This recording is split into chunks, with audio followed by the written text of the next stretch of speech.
Saudara, dua bakal capres hadir dalam acara puncak Rakernas Abdesi di Jambi. Dua bakal capres hadir di acara Rakernas. Prabowo Subianto menjadi bakal capres yang pertama hadir di acara puncak Abdesi di Gedung Balairung Universitas Jambi.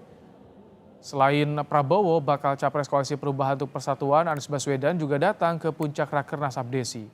Sementara Ganjar Pranowo, capres yang diusung PD Perjuangan, belum hadir di Rakernas Abdesi.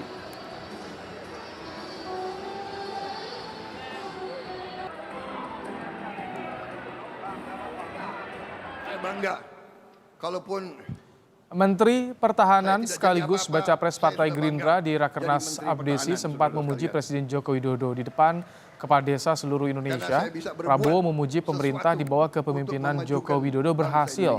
Prabowo pun mengenang saat diminta Jokowi bergabung di kabinet.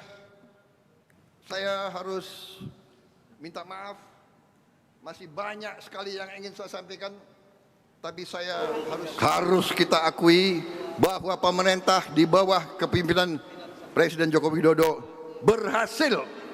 Itu terjadi waktu beliau mengajak, saya ingat itu. Ya, benar. Tidak apa-apa, saya kalah. Tapi saya diajak berbakti kepada negara, saya nyatakan siap.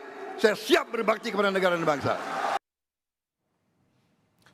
Sementara itu, baca pres Nasdem Anies Baswedan di Rakernas Abdesi berbicara soal penguatan desa. Menurut Anies, untuk memperkuat desa perlu dilakukan 4 hal, mulai dari revisi undang-undang hingga meningkatkan dana desa.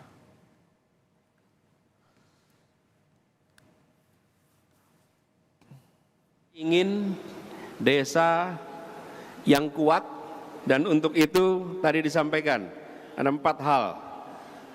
Undang-undang yang perlu revisi.